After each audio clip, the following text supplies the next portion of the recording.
is Grade 7 Social Studies, Democracy. Well, hello everyone. Are you ready for class today? Do you have everything you need for class? Well, let's get started. Today, we are going to look at democracy. What comes to your mind when you hear the word democracy? Yes, I hear you. Democracy means rule of the people, for the people, by the people. Now that's a mouthful. What does it mean?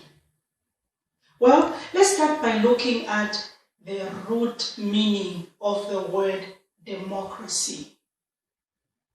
The word democracy comes from the two Greek words, demos and kratos. Demos means people and kratos means power. So when we put the two words together, demos and kratos, it means power to the people. What does power to the people mean?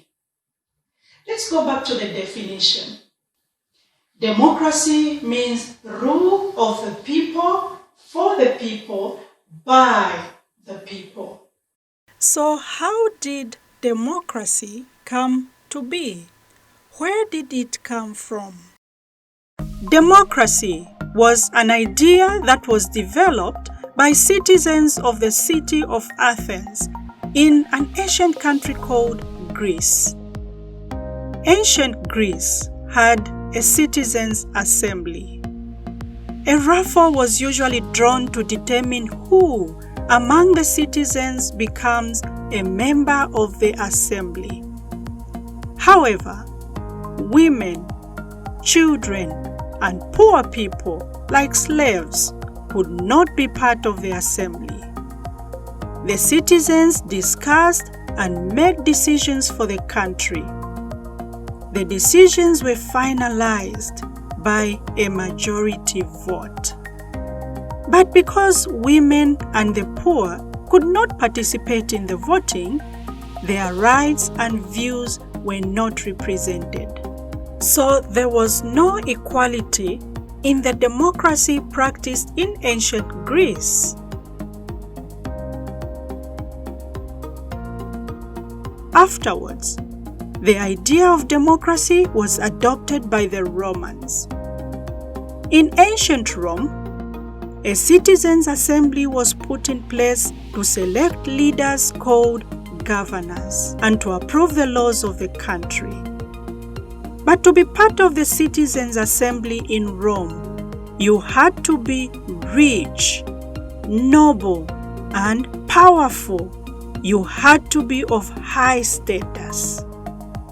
So even in Rome, the poor common people were not involved in the democracy. But things got even worse. From the democracy in Rome and into the Middle Ages, there was no democracy. The Middle Ages were from 500 AD to 1500 AD. That was 1,000 years. This was a time when kings and emperors ruled. They were powerful and harsh rulers who oppressed the common people. There was no democracy. So in 1789, the French Revolution erupted. The French monarchy was removed from power, and from then on, the real idea of democracy started to be developed in France. For the first time, all citizens, regardless of their status, could participate in voting for a leader. The French Revolution brought ideas of freedom and change and equality before the law for everyone. In time, many countries around the world adopted the democratic ideology and use it as their form of governance. Since then, democracy has undergone a lot of changes and is still being refined. Now let's put meaning into this. Rule of the people. What does that mean? We are talking about people being ruled. What people? Let's give an example. It can be the people of a country, the country of Zambia. Is Zambia a democratic country? Do you know? Yes, Zambia is a democratic country. So we can say the rule of democracy applies to Zambia. The people of Zambia are being ruled through a democracy. Rule of the people. Let's look at the second one. Rule by the people. So in this democratic government of Zambia, who does the ruling? Well, the definition says rule by the people. So who does the ruling? Correct? It's the people. How possible is that? Are we saying here that everyone in Zambia is their own president? Well, we know that is not possible. So in a democracy, people exercise the power to rule themselves in two ways, either directly or indirectly. How do they do that? Democratic governance involves politics. So to be involved in the rulership in a democracy, you have to be involved in politics. So citizens of a democratic country form political parties. What is a political party? A political party is an organization of people who share the same ideas and values of how a country should be governed. Through political parties, citizens express the wishes, needs, and interests they want to promote. Political parties give the citizens a platform on which to campaign so that they can win an election and become public leaders. When they win an election, it becomes easier to promote their political ideas. In every democracy, there are political parties. How do political parties gain their standing? Whenever there are elections, the desire of every political party is to win an election and form government. That is why just before an election, the candidates from all the political parties campaign.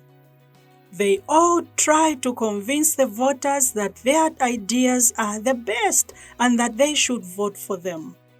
So the party that appeals to the most voters wins, and it becomes the ruling party.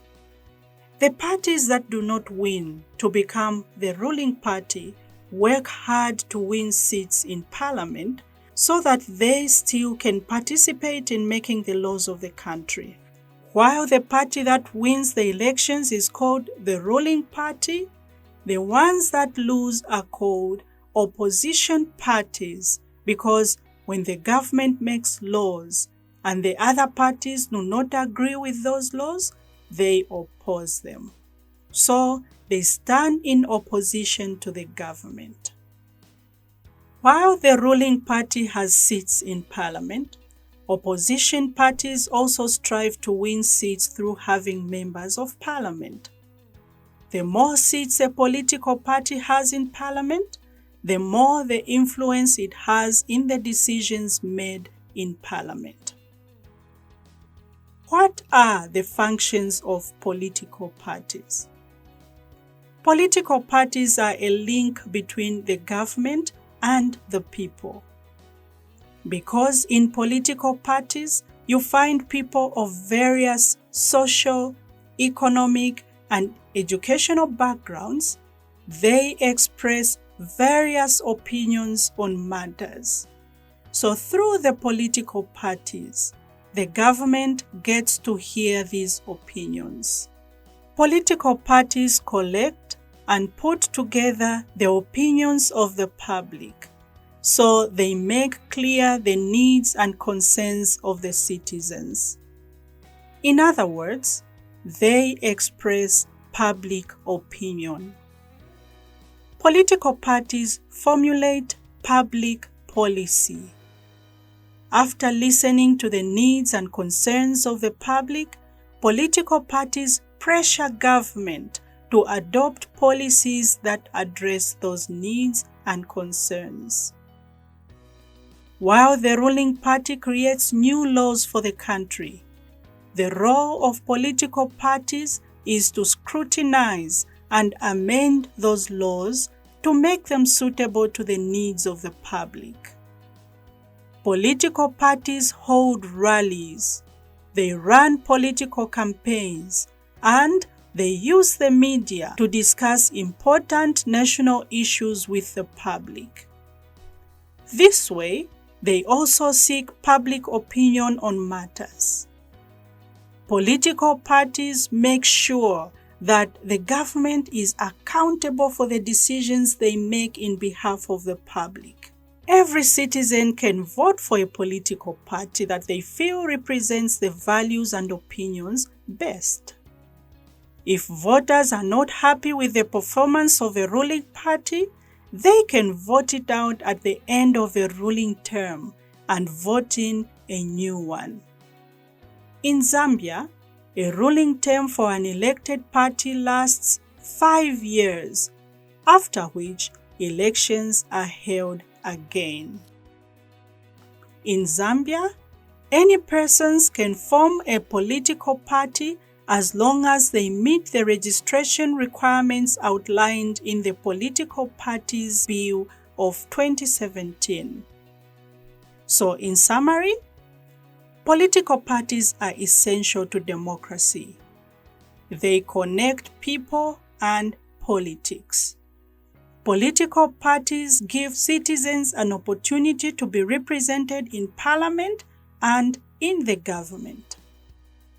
When citizens vote for a political party in an election, they exercise their power to have their views heard and thus strengthen democracy. So like we have seen, members of a political party who have the majority vote in an election become members of parliament. Have you heard about a member of parliament before?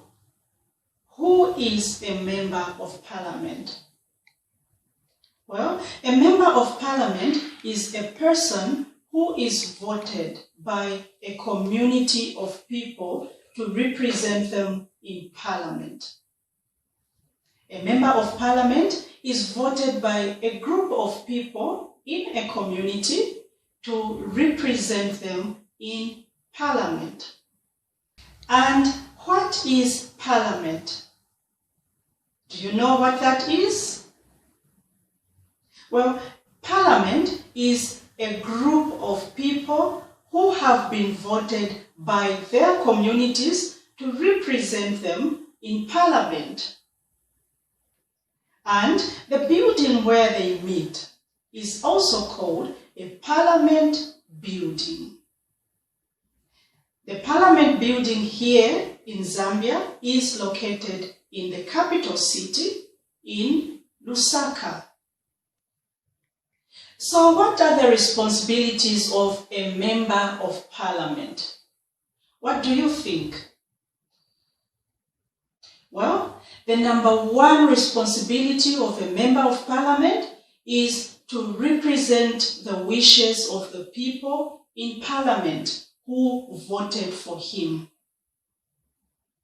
How does a member of parliament get to know the wishes of the people in his constituency. What do you think? That's right. He needs to visit the people and listen to their wishes so that when he goes to Parliament, he can talk about or represent their wishes to Parliament. Now, we have used the word constituency, the people in his constituency. What is a constituency? Do you know?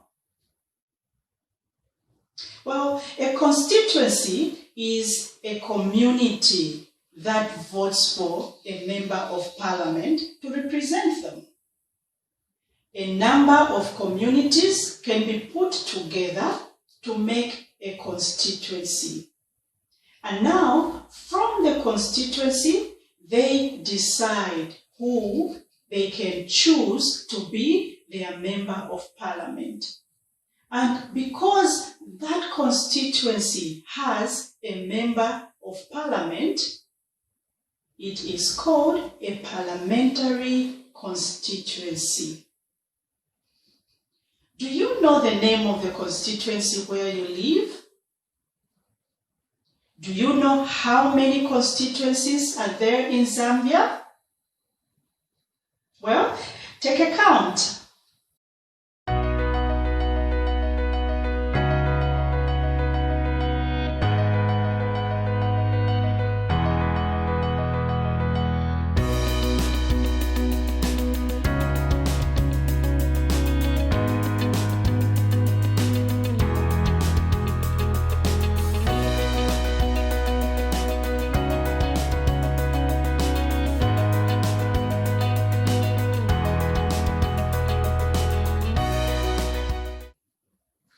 Remember that the role of a member of Parliament when they go to Parliament is to represent the wishes of their constituents.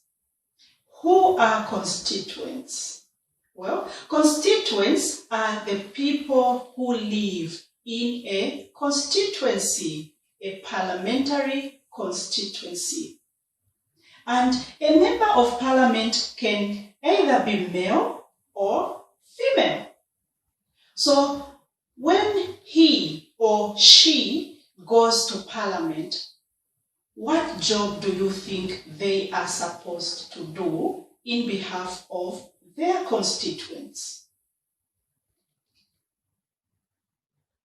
That is correct. They need to represent their wishes and they need to make decisions for their constituents. Decisions on what? Well, remember, one of the things they do in Parliament is to make the laws of the country. So they need to make their views heard when it comes to making the laws of the country. Also, members of Parliament make decisions on how the money of the government is going to be spent for the people.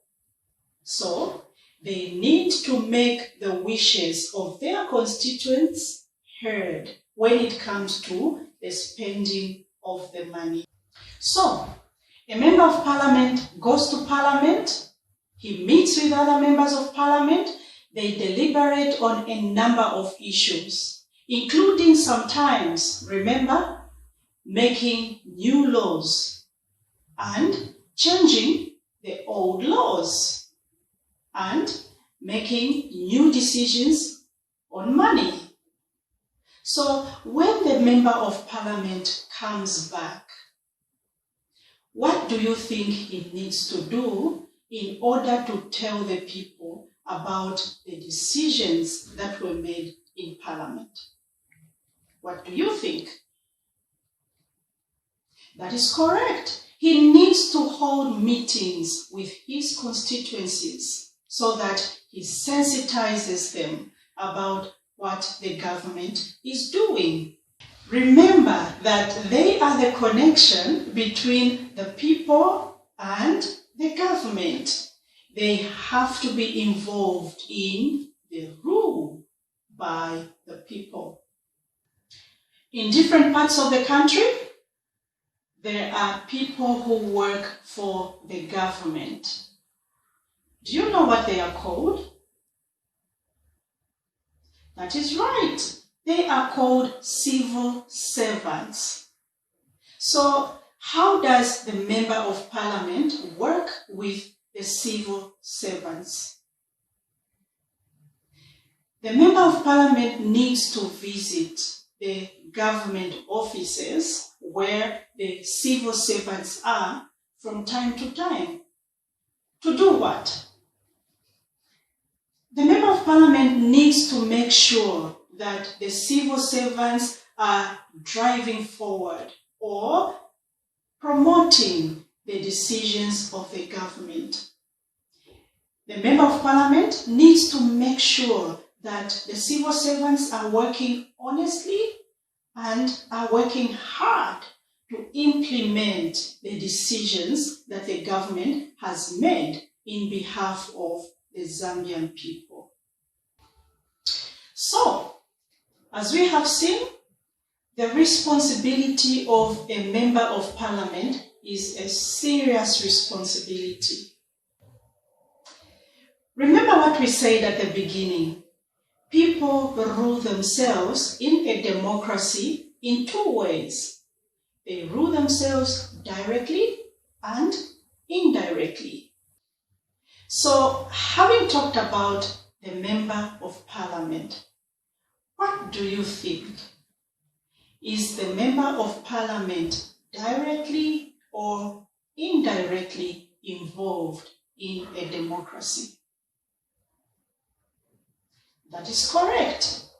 The Member of Parliament is directly involved in a democracy. Can you think of other people in Zambia that are involved in direct rule? Are you thinking about the president? And are you thinking about the ministers? If you are, that is correct. They are involved in direct rule. So when the members of parliament come to meet at parliament here in Zambia, they make the laws of the country. They also make decisions about how the money in the country is going to be spent for the people of Zambia. So then, it follows that the rest of the citizenry of the country are involved in ruling the country indirectly. Without the views of the citizens of the country, rulership is not a democracy. The citizens have to express their views, their opinions, and their concerns about how the government is running its affairs. It is the views of the citizens that in the end help formulate the laws that govern a country. Remember, who is it that chooses the member of parliament in a constituency? Do you remember?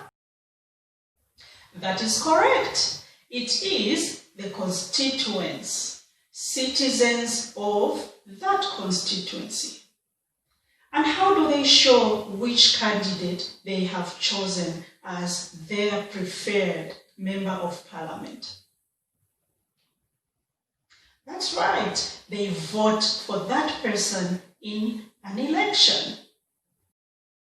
According to the Electoral Act of Zambia, Articles 5 and 7 state that every person shall be qualified for registration as a voter in direct elections who A. is a citizen of Zambia, B. has attained the age of 18 years, and C. is in possession of a national registration card.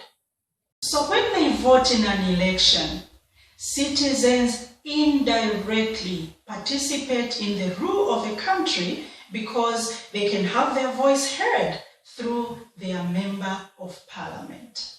Right, now it's brain time. Have you been paying attention? Let's see. We have been talking about democracy. What is democracy? Do you remember? If you said it is rule of the people, by the people, for the people, that is correct. Your brain is working. Where did the idea of democracy originate from? Do you remember? Okay, write a short summary of the origin of democracy. I'll give you 3 minutes, starting now.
have mentioned ancient Greece, if you have mentioned ancient Rome, and if you mentioned France, that's right, you were paying attention. Who is a member of parliament? Do you know? Did you say something like, a member of parliament is someone who is voted for by a community to be their representative in parliament? If you did, well done. That is right. Remember that a member of parliament represents the people of his constituency. So he is directly involved in rulership in a democracy. Can you think of others in a country who are directly involved in rulership in a democracy?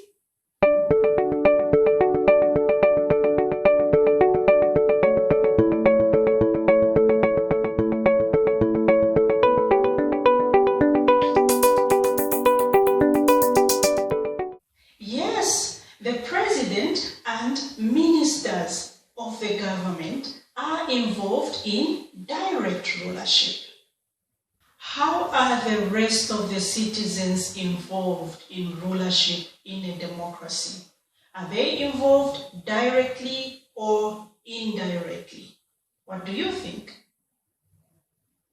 That's right, they are involved indirectly. When they vote in an election, they are seeking to get their voice heard through a leader that they elected. So that is indirect rulership. What is a political party? I'll give you 2 minutes to write down your answer.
Something like, a political party is an organization of people who share the same ideas and values of how a country should be governed. That is correct. Your brain has been active. Well done. Today's class has been a lot about who rules in a democracy. Remember, in a democracy, citizens are involved in ruling themselves either directly or indirectly. We had fun learning today. I hope you can join us again in the next classroom session. But for you to know when the next session will come, click the subscribe button down here.